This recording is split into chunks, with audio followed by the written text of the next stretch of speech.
ಇಷ್ಟೆಲ್ಲ ಕಷ್ಟಪಡ್ತಿದ್ದೀರಿ, ಮನ್ಸಾರೆ ಬೇಡ್ಕೋತಿದ್ದೀರಿ. ಇಡೀ ಪ್ರಪಂಚನೇ ನಿಮ್ಮ ಜೊತೆ ನಿಲ್ಲುತ್ತೆ, ನೊಂದ್ಕೋಬೇಡಿ. ನೀನು ದೇವ್ರನ್ನ ತುಂಬ ನಂಬ್ತೀಯ ಅಲ್ಲ ಪಾರ್ವತಿ? ಹೌದು. ಆ ದೇವ್ರ ಹತ್ರ ನನ್ನ ಪರವಾಗಿ ಕೇಳ್ಕೊತೀಯ? ಏನಂತ ದೊಡ್ಡೇಶ್ಮಾನ್ರೆ? ಇವತ್ತು ಒಂದು ದಿನ ಅಮ್ಮನ್ನ ನನ್ನಿಂದ ದೂರ ಮಾಡಬೇಡ ಅಂತ. ನೀವು ಕೇಳದೆ ಇದ್ರು ಆ ದೇವ್ರ ಹತ್ರ ನಾನು ಅದನ್ನೇ ಬೇಡ್ಕೊಳ್ಳೋದು ದೊಡ್ಡೇಶ್ಮಾನ್ರೆ, ನೊಂದ್ಕೋಬೇಡಿ.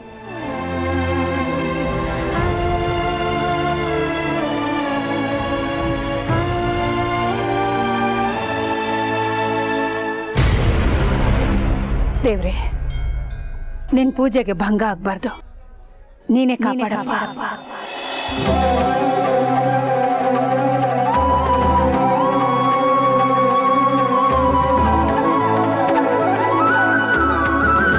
ಪಾರ್ವತಿ, ಅಮ್ಮ ನೀನು ದೀಪ ಹಚ್ಚೋದಕ್ಕೆ ಬಂದೇನಮ್ಮ? ಇಲ್ಲಮ್ಮ, ನೀವು ಪೂಜೆ ಮಾಡ್ತಿದ್ದೀರಾ, ನಿಂಬೆ ಹಣ್ಣು ನಿಮಗೆ ಕೊಡು ಅಂತ ಅಪ್ಪ ಹೇಳಿದ್ರು, ಅದಕ್ಕೆ ತಂದೆ. ತಗೊಳ್ಳಿಮ್ಮ. ಸರಿಯಾದ ಸಮಯಕ್ಕೆ ತಗೊಂಡು ಬಂದೆಮ್ಮ.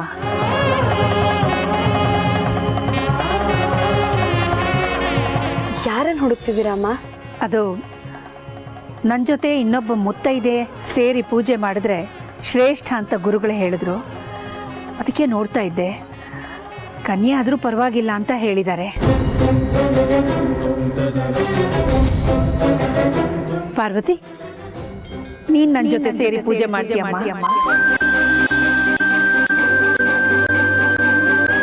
ಅಮ್ಮ, ನಾನು ನಿಮ್ಮ ಜೊತೆ? ದೇವ್ರ ಮುಂದೆ ನಾನು ಯಾರು, ನೀನು ಯಾರು? ಎಲ್ಲರೂ ಸಮಾನೆ. ಮಂಗಳಾರತಿಗೆ ಸಮಯ ಆಯಿತು, ನಾವು ದೀಪ ತಯಾರು ಮಾಡ್ಕೋಬೇಕು. ಬಾಮ್ಮ. ಸರಿ ಅಮ್ಮ.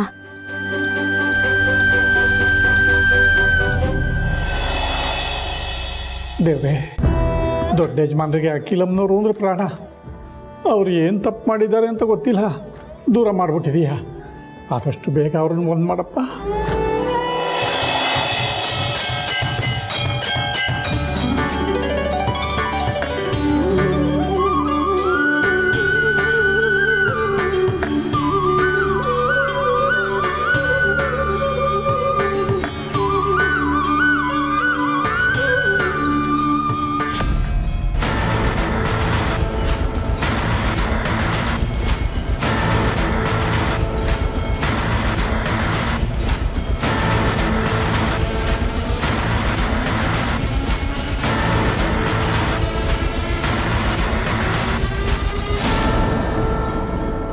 ದೇವ್ರೆ, ಎದ್ದಿರೋ ಬಿರುಗಾಳಿ ಆದಷ್ಟು ಬೇಗ ಶಾಂತ ಆಗ್ಲಪ್ಪ.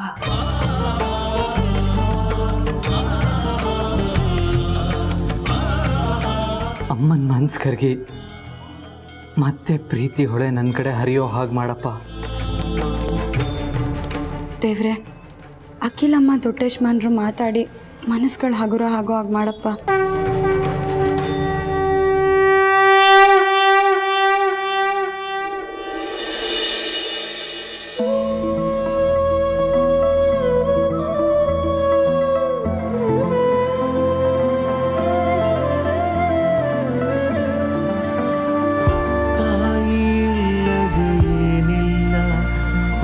ಸಾವಿಲ್ಲ ನೋಡು, ತಾಯಿ ಇಲ್ಲದೆ ನಾನಿಲ್ಲ, ಇಲ್ಲಿ ನೀನಿಲ್ಲ ನೋಡು.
Thank you Parvati.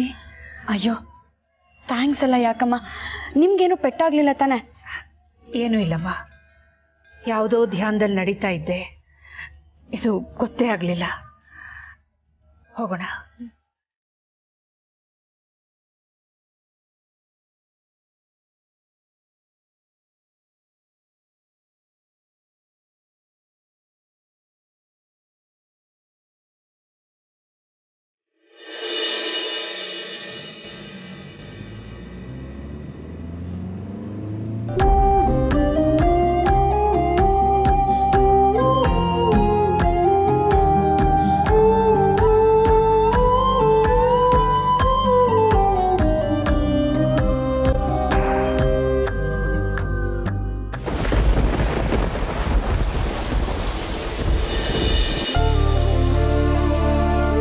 ಸಾರ್ಥಿ, ನನಗೆ ಇವತ್ತು ಎಷ್ಟು ಸಂತೋಷ ಆಗ್ತದೆ ಗೊತ್ತಾ? ತುಂಬ ತುಂಬ ಥ್ಯಾಂಕ್ಸ್. ಅಯ್ಯೋ, ಅಂಥ ದೊಡ್ಡ ಮಾತೆಲ್ಲ ಯಾಕೆ ಆಡ್ತೀರಿ ಯಜಮಾನ್ರೆ? ನಿಮ್ಮ ನಿಷ್ಕಲ್ಮಶ ಮನಸ್ಸು ಬೇಡ್ತು, ಅದು ಈಡೇರ್ತು. ಅವ್ರು ನನ್ನ ಹಿಂದೆ ಕೂತ್ಕೊಂಡು ನಾನು ಹಾಕಿದ ಹಾಡು ಕೇಳಿ ನಾವು ದೇವಸ್ಥಾನಕ್ಕೆ ಹೋಗಿ ಅವ್ರು ಪೂಜೆ ಮಾಡಿ ಸಂತೋಷವಾಗಿ ಬರೋದನ್ನ ನೋಡೋ ಭಾಗ್ಯ ಸಿಕ್ತಲ್ಲ, ಅಷ್ಟು ಸಾಕು ಸಾರ್ಥಿ. ನೀವೇನೋ ಇಷ್ಟು ಸಂತೋಷವಾಗಿದ್ದೀರಾ, ಆದರೆ ನನಗೆ ಜೀವ ಬಾಯಿಗೆ ಬಂದಂಗೆ ಆಗ್ಬಿಟ್ಟಿತ್ತು. ಅಖಿಲಮ್ಮನವ್ರಿಗೆ ಸುಳ್ಳು ಸಿಗಲಿಲ್ಲ ತಾನೇ? ಎಂಥದ್ದು ಇಲ್ಲ ಸಾರ್ಥಿ, ಹಾಗೋ ಹೀಗೋ ಹೇಗೋ ಮ್ಯಾನೇಜ್ ಆಗೋಯ್ತು. ನಿಮಗೆ ಜೀವ ಬಾಯಿಗೆ ಬಂತು, ನೀವು ಮಾಡಿದ ಉಪಕಾರದಿಂದ ಮತ್ತೆ ಜೀವಗಳು ಒಂದಾಗೋ ಆಗಾಯಿತು. ಅಂದರೆ ನಾನು ಅಮ್ಮ ಮತ್ತೆ ಅಷ್ಟು ಹತ್ತಿರ ಕೂತು ಓಡಾಡೋ ಅವಕಾಶ ಸಿಕ್ತು. ಸಾರ್ಥಿ, ಬಿಳಿ ಬಣ್ಣ ಶಾಂತಿಯ ಸಂಕೇತ ಅಂತ ಹೇಳ್ತಾರೆ. ಇಷ್ಟೆಲ್ಲ ಗದ್ದಲ ಆದಮೇಲೆ ಈ ಬಿಳಿ ಬಟ್ಟೆ ಹಾಕೊಂಡು ಹೋಗಿದ್ದಕ್ಕೂ ಶಾಂತಿ ನೆಮ್ಮದಿ ಕಂಡ್ಕೊಂಡಾಗಾಯಿತು. ಈ ಬಿಳಿ ಬಟ್ಟೆ ತುಂಬ ಪವರ್ಫುಲ್ ಸಾರ್ಥಿ. ಅದೇನು ಪವರೋ ನಂಗೆ ಗೊತ್ತಿಲ್ಲ ಯಜಮಾನ್ರೆ. ನೀವು ಅಖಿಲಮ್ಮನವ್ರು ಸಂತೋಷವಾಗಿರೋದಕ್ಕೆ ನಾನು ಏನು ಬೇಕಾದರೂ ಮಾಡ್ತೀನಿ. Thank you so much Sarthi. ದೊಡ್ಡ ಯಜಮಾನ್ರೆ, ನೀವು ಚಿಕ್ಕವರಾಗಿದ್ದಾಗಿನ ಉತ್ಸಾಹ ಮತ್ತೆ ಬಂದಿದೆ. ನೀವು ಯಾವಾಗಲೂ ಹೀಗೆ ನಗ್ನಗ್ತಾ ಇರಿ. ನೀವು ನಗ್ತಾ ಇದ್ರೇ ನಿಮ್ಮ ಮುಖಕ್ಕೆ ಶೋಭೆ. ಎಲ್ಲ ನಿಮ್ಮಿಂದನೇ Sarthi. Thank you so much. ನಾನು ಬರ್ತೀನಿ. ಹಾಂ,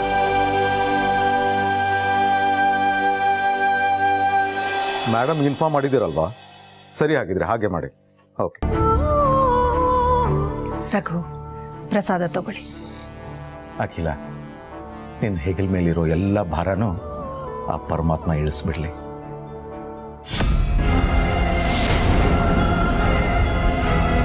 ಅಖಿಲ, ಏನಿದೆ ರಕ್ತ? ರಕ್ತನ ನಾನೆಲ್ಲೂ ತಾಗಿಸ್ಕೊಂಡಿಲ್ವಲ್ಲ. ಮತ್ತೆ ರಕ್ತದ ಕಲೆ ಆಗಿದೆ. ಕುಂಕುಮದ ಕಲೆ ಇರಬೇಕು. ಹೋಗತ್ತೆ ಬಿಡಿ ರಘು. ಆದಿತ್ಯ,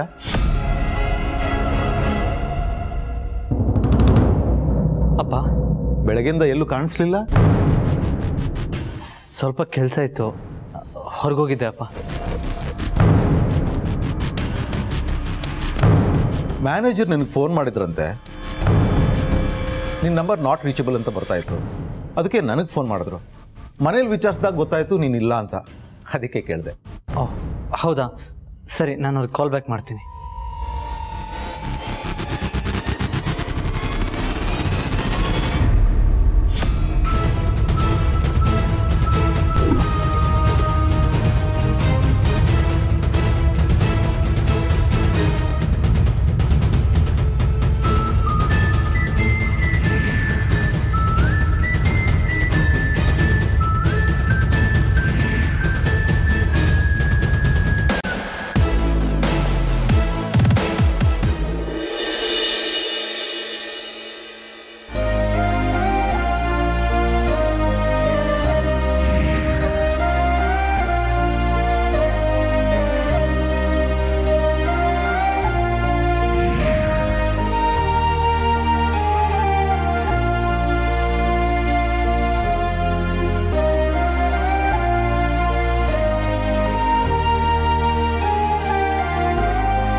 ಅಮ್ಮ, ಹಾಲು.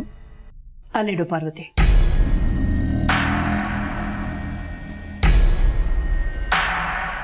ಪಾರ್ವತಿ, ಅಮ್ಮ,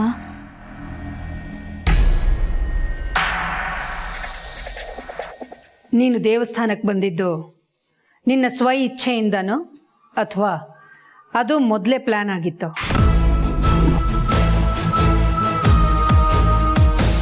ದೇವರು ಸರ್ವಾಂತರ್ಯಾಮಿ. ಅವನ ಮುಂದೆ ವೇಷ ಹಾಕ್ಕೊಂಡು ಬಂದ್ರೆ ಕಾಣೋದಿಲ್ವಾ ಪಾರ್ವತಿ?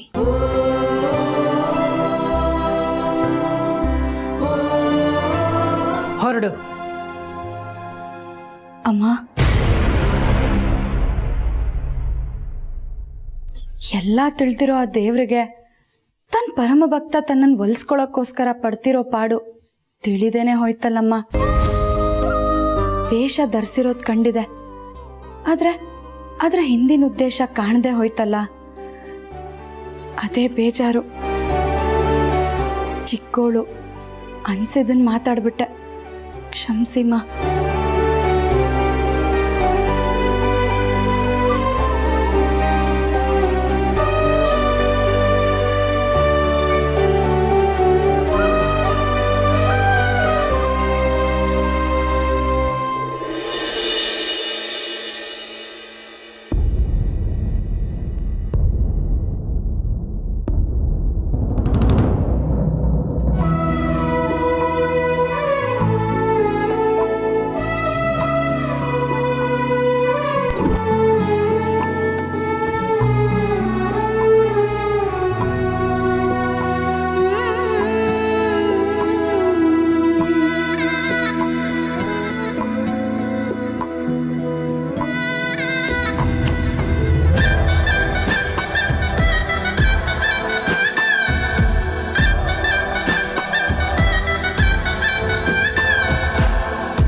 ಮಗನ ಪ್ರೀತಿಗೆ ಕುರುಡಾಗೋ ತಾಯಿ ಆಗ್ಬೇಕು.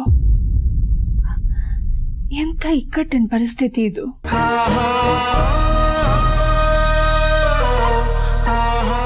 ನಿನಗೆ ಮಾತ್ರ ಶಿಕ್ಷೆ ಕೊಟ್ಟಿರೋದಲ್ಲ, ನನಗೆ ನಾನೇ ಶಿಕ್ಷೆ ಕೊಟ್ಕೊಂಡಿದ್ದೀನಿ.